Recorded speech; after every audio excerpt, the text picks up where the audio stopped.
Voltamos a falar de eleição. O Ibope divulgou uma nova pesquisa de intenção de voto para presidente 2 dias depois do último levantamento feito pelo Instituto, que você viu aqui na Globo News na segunda-feira. Essa nova pesquisa foi encomendada pela Confederação Nacional da Indústria, CNI. Importante registrar aqui uma diferença entre os dois levantamentos: as datas em que os pesquisadores fizeram as entrevistas. No novo estudo, o Ibope ouviu eleitores no sábado, no domingo e na última segunda-feira. No anterior, a pesquisa tinha sido feita entre sábado e domingo. O nível de confiança da nova pesquisa é de 95%. E isso quer dizer que há uma probabilidade de 95% dos resultados retratarem a realidade, considerando a margem de erro, que é de 2 pontos percentuais para mais ou para menos. Vamos então aos números.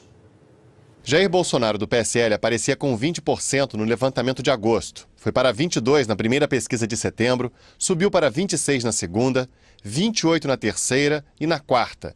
E agora aparece com 27%. Pela margem de erro, pode ter entre 25% e 29%. Fernando Haddad, do PT, estava com 4%. 6%, foi para 8% e, na sequência, subiu para 19%. Cresceu para 22% e atualmente tem 21%. Varia entre 19% e 23%. Ciro Gomes, do PDT, tinha 9%. Cresceu para 12%. Foi para 11%. Manteve o índice nos dois levantamentos seguintes. Agora tem 12%. Oscila entre 10% e 14%. Ele está tecnicamente empatado no limite da margem de erro com Geraldo Alckmin. O candidato do PSDB foi de 7% para 9%. Manteve o índice, depois foi para 7%, 8% e novamente está com 8%. Considerando a margem de erro, pode ter entre 6% e 10%. A Alckmin está tecnicamente empatado com Marina Silva, da Rede, que tinha 12%. Manteve o índice, passou para 9%, depois 6%, 5% e agora tem 6%. Varia entre 4% e 8%. Marina está tecnicamente empatada com João Amoedo, do Partido Novo. Ele tinha 1% no levantamento de agosto. 3% nas duas pesquisas seguintes, foi para 2%, 3% de novo e manteve o índice. Oscila entre 1% e 5%. Brancos e nulos, 29%, 21%, 19%, 14%, 12% e agora 11%. Não souberam ou não responderam à pesquisa 9%, 7% nos 3 levantamentos seguintes, depois 6% e agora 7%. Álvaro Dias, do Podemos, e Henrique Meirelles, do MDB, têm 2%. Com a margem de erro, podem chegar até 4% e estão tecnicamente empatados com Marina Silva e João Amoedo. Guilherme Boulos, do PSOL, está com 1% das intenções de voto e pode ir até 3% e empata tecnicamente com Marina, Amoedo, Álvaro Dias e Henrique Meirelles. Cabo Daciolo, do Patriota, Vera Lúcia, do PSTU, João Goulart Filho, do PPL e Emael, do Democracia Cristã, não pontuaram. Eliane, na comparação dessa pesquisa com a anterior, os candidatos mantiveram o índice ou variaram dentro da margem de erro?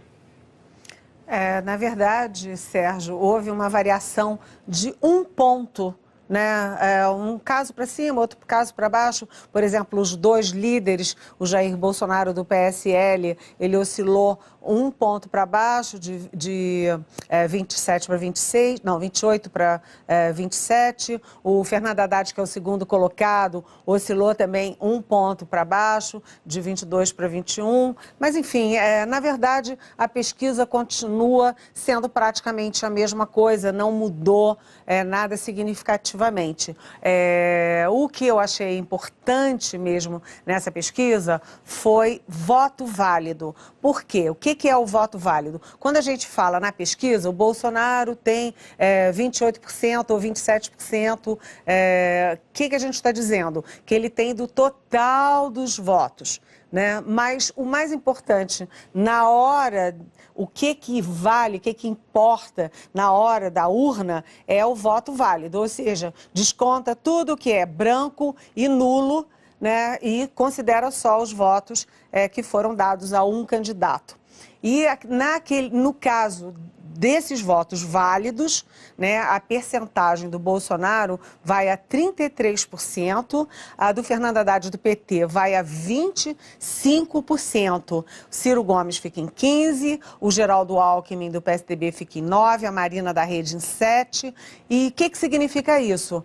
Que se o Bolsonaro, que é o líder, é o número 1, ele tem 33%, ele está muito distante, faltam 17 pontos pontos para ele chegar àqueles 50% que lhe dariam a vitória em primeiro turno. O pessoal do Bolsonaro, que é muito agressivo nas redes sociais, que enfim, é muito agressivo mesmo, no jeito de falar, no jeito de criticar, no jeito de escrever. Eles são muito agressivos e eles dizem que têm certeza que o Bolsonaro ganha em primeiro turno. A pesquisa Ibope de hoje diz claramente que não, que ele teria dos votos válidos hoje 33%, faltando, portanto, 17 pontos para ele atingir 50%, o que é o patamar mínimo para ganhar em primeiro turno. Agora, então a eleição vai caminhando para o segundo turno,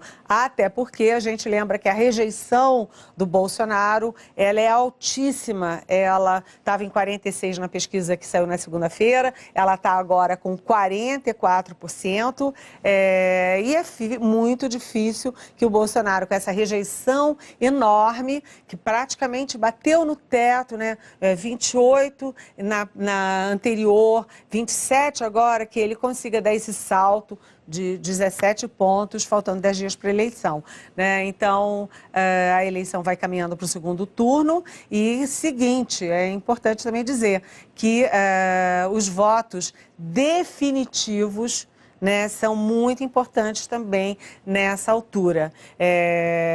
São aqueles votos do eleitor que diz, não, eu já escolhi meu candidato e eu não vou mudar, vou ficar com ele. Eles subiram, né, esses votos decisivos subiram de 37% para de 27% para 43%. Né, um salto enorme. E o Jair Bolsonaro, que é o líder das pesquisas, ele é o que tem o eleitor mais decidido. 55% do eleitorado dele, ou seja, mais de metade do eleitorado do Bolsonaro, diz que vai com ele de qualquer jeito até o fim. E no segundo lugar também, o segundo lugar em intenção de votos é também quem tem o voto mais consolidado, mais definitivo, que é o Fernando Haddad. 49% do eleitorado dele, ou seja, quase metade, diz que vai com o Haddad até o fim. Então, vai se definindo o quê? Só para fechar o raciocínio. A eleição vai ter segundo turno, tudo leva a crer, todas as pesquisas, o Ibope de hoje reforça muito isso. E segundo, no segundo turno, tudo também indica que esse segundo turno será entre Bolsonaro, do PSL, e Fernando Haddad, do PT, Sérgio. Então, Eliane, o Ibope simulou 4 cenários para o segundo turno. Em todas as simulações, a margem de erro é de 2 pontos percentuais para mais ou para menos. Num segundo turno entre Fernando Haddad e Jair Bolsonaro, Haddad do PT apareceu com 36% das intenções de voto nas 2 primeiras pesquisas de setembro. Subiu para 40%, depois para 43%, agora está com 42%.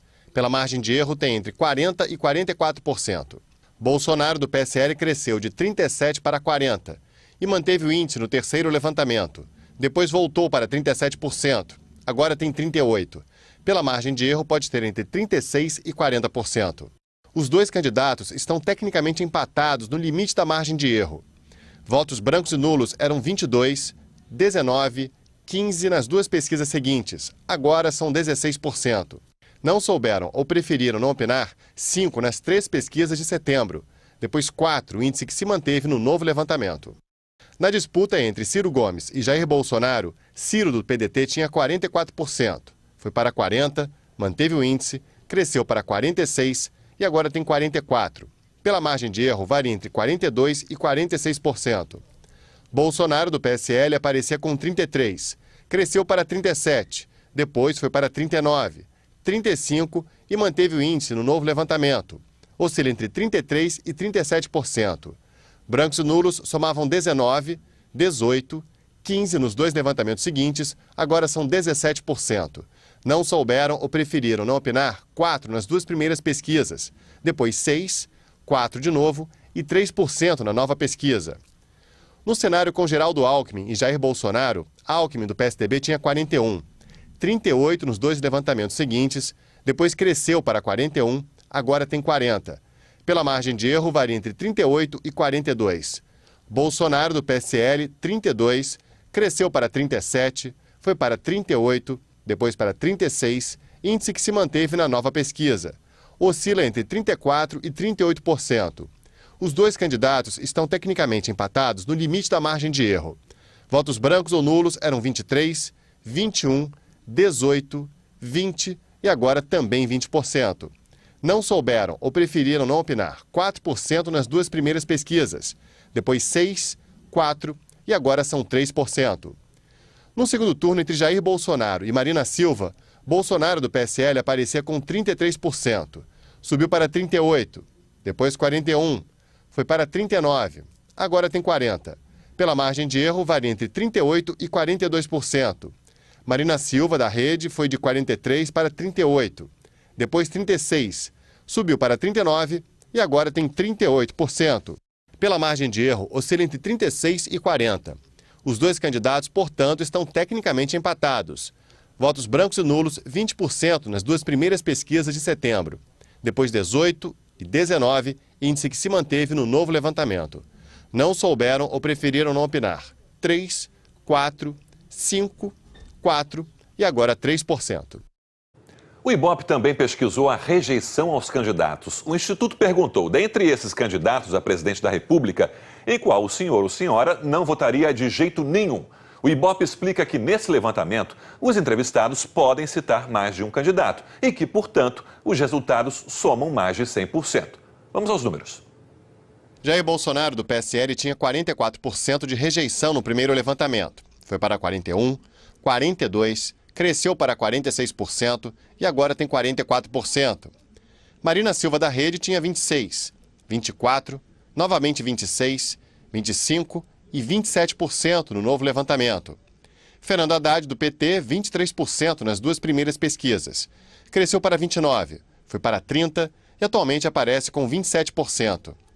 Geraldo Alckmin, do PSDB, 22%, 19%, 20% nas duas pesquisas seguintes e agora 19%. Ciro Gomes, do PDT, 20%, 17%, 19%, 18% e na nova pesquisa, 16%. Henrique Meirelles, do MDB, 14%, 11%, 12%, 11% e manteve o índice. Cabo Daciolo, do Patriota, 14% e 11% em todos os levantamentos seguintes. Emael, do Democracia Cristã, 14%, 11% nas três pesquisas seguintes e agora 10%. Vera Lúcia, do PSTU, de 13% passou para 11%, 9%, 10% e agora tem 9% de rejeição. Guilherme Boulos, do PSOL, 13%, 11%, 10%, 11% e agora 9%. Álvaro Dias, do Podemos, 13%, 9%, 10%, 9% e novamente 9%. João Amoedo, do Novo, 12%, 10%, 9% nas duas pesquisas seguintes e agora aparece com 8%. João Goulart Filho, do PPL, 11%, 8% nos dois levantamentos seguintes, 9% e na nova pesquisa, 7%. No início do mês, 1% disse que poderia votar em todos os candidatos. Depois, 2% nos 4 levantamentos seguintes. Os que não souberam ou preferiram não opinar eram 10%, depois 11%, 9%, 7% e novamente 7%. O Ibope ouviu 2.000 eleitores e a pesquisa foi registrada na Justiça Eleitoral. Eliane, a questão da rejeição a um determinado candidato, ela fica importante num cenário de segundo turno, especialmente. Com certeza, né? Com certeza. No primeiro turno, as pessoas votam naquele candidato que elas acham que é melhor para comandar o país, que tem uma proposta mais adequada ao projeto dela, enfim, com as quais ela tem uma identificação. Ela escolhe o candidato que ela diz assim, eu me identifico com ela ou com ele. Esse é o primeiro turno. No segundo turno, a coisa é muito diferente, porque você deixa de votar a favor e você passa a votar contra o outro. Então, o índice de rejeição é importantíssimo. Essa pesquisa de hoje do Ibope, que se no primeiro turno não teve muita mudança, no segundo turno teve uma mudança para o Bolsonaro. Teve uma mudança porque no primeiro Ibope dessa semana, a coisa estava muito feia para ele no segundo turno. Ele perdia de todo mundo e empatava em 39% com a Marina Silva, né? Agora, nesse segundo Ibope, tem uma diferença, porque, por exemplo, no caso do Ciro Gomes, por exemplo, que é o pior adversário por Bolsonaro, são 9 pontos de diferença, né? O Ciro fica com 44 e o Bolsonaro com 35, mas está melhorzinho. Com o Alckmin era pior também, agora tem empate técnico, 40 do Alckmin e 36 do Bolsonaro. E vamos lá ver, o Bolsonaro e o Haddad é muito importante, porque na pesquisa do Ibope agora, de 2 dias atrás, você tinha 6 pontos de diferença no segundo turno a favor do Haddad. Era Haddad e Bolsonaro. Agora essa diferença caiu para 4 pontos. O Haddad tem 42% e o Bolsonaro 38%. A diferença entre eles caiu de 6 para 4. E faltando pouquinho tempo para a eleição, a tendência da curva, ela diz muita coisa. Então, a tendência do Bolsonaro em todos os confrontos de segundo turno, ela foi uma tendência que estava rindo pior para ele e agora deu uma recuperadinha, né? Agora, como você perguntou, Sérgio, a rejeição é um fator importantíssimo num segundo turno em que você vai ter tempos iguais e o eleitor não está escolhendo aquele seu candidato impéctor do coração, mas está escolhendo o candidato que vai derrubar aquele outro que você não quer de jeito nenhum. E a rejeição do Bolsonaro, que era 44, depois deu uma melhorada, depois foi a 46, voltou ao patamar de 44, ou seja, está estabilizada muito alta, 44%, enquanto o Haddad, que é o competidor mais provável do Bolsonaro no segundo turno, tem 27%. Ou seja, a possibilidade, o potencial do Haddad crescer no segundo turno é maior do que a do Bolsonaro, que tem uma rejeição maior. O que é a rejeição? Só para deixar bem claro, você pergunta para o eleitor, em quem que você não vota de jeito nenhum? 44% dizem, não voto no Bolsonaro. E 27% dizem, não voto no Haddad, provavelmente não voto no candidato do PT. Né? Então vai ser uma guerra de rejeições, são os dois que estão em primeiro lugar, mas eles também são os dois que estão em primeiro lugar na rejeição.